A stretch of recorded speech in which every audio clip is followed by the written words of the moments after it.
Shalom Bapak Ibu Saudara-saudari yang dikasihi dan mengasihi Tuhan. Kita bersyukur hari ini Tuhan boleh memberkati kita. Mari sebelum kita membaca dan merenungkan firman Tuhan, kita berdoa. Tuhan, terima kasih, kami bersyukur hari ini kami boleh ada. Sebagaimana kami ada itu semua karena berkat dan kemurahan-Mu.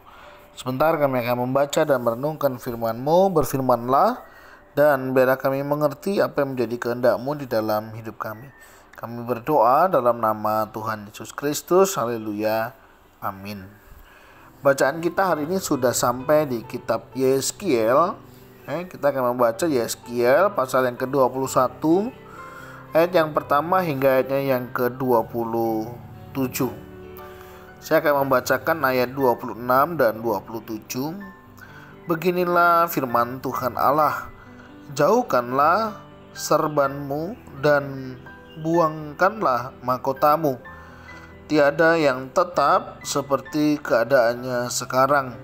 Yang rendah harus ditinggikan, yang tinggi harus direndahkan. Puing akan kujadikan dia, ini pun tidak akan tetap, sampai ia datang yang berhak atasnya, dan kepadanya akan kuberikan itu. Amin.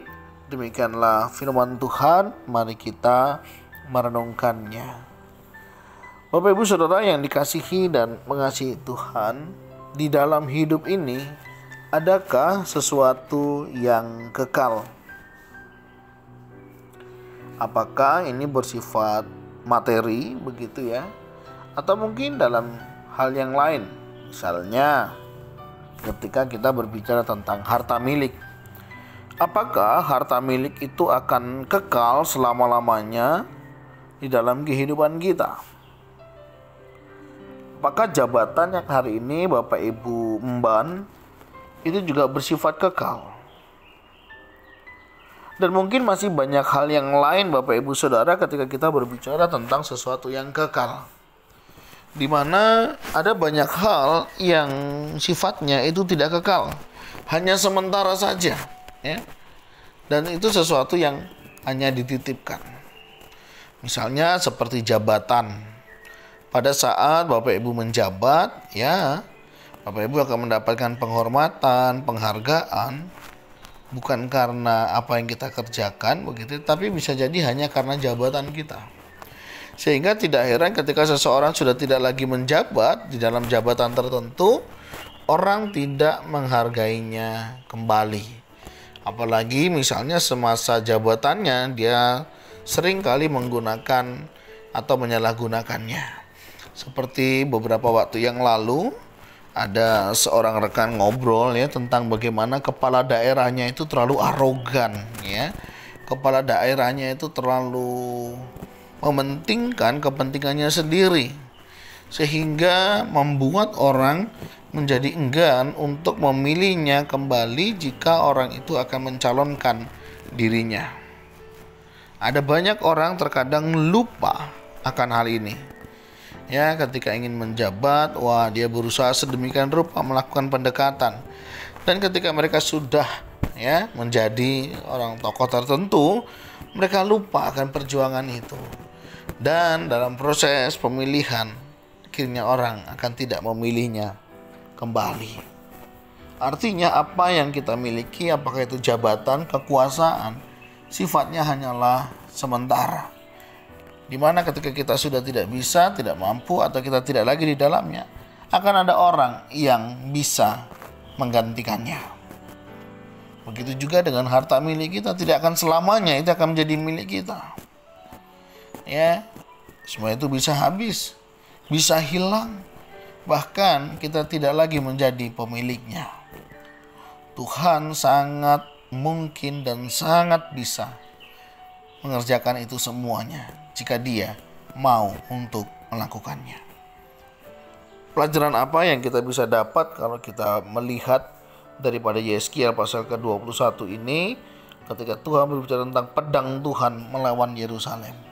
Kita harus ingat, tidak ada yang kekal di dalam hidup ini kecuali kasih setia Tuhan di dalam hidup kita.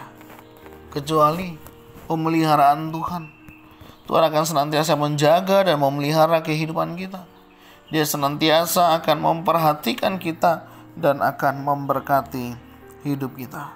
Nah, mari Bapak Ibu Saudara, di tengah kehidupan yang tidak kekal ini, jangan sampai waktu kita, kehidupan kita lebih banyak kita gunakan untuk hal-hal yang sifatnya hanya sementara. Mari kita perlu memikirkan hal-hal yang bersifat kekal. Bagaimana kita membangun relasi dengan Tuhan, bagaimana kita memiliki kehidupan yang berkenan di hadapan Tuhan.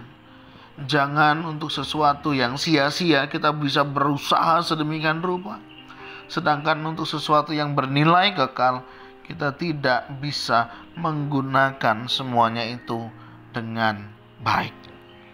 Nah, Bapak Ibu Saudara, apa yang hari ini sedang kita kejar? Apa yang hari ini sedang menjadi prioritas di dalam hidup kita?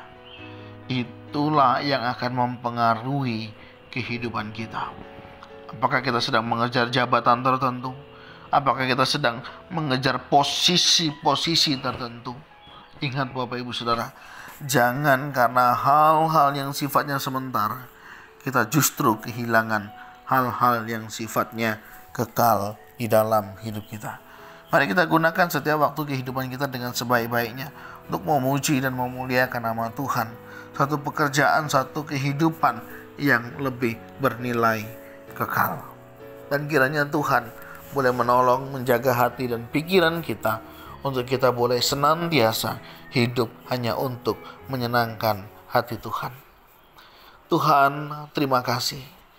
Kami sadar di dalam hidup kami, seringkali kami lebih mencari hal-hal duniawi yang sifatnya sementara, yang sifatnya mudah fana.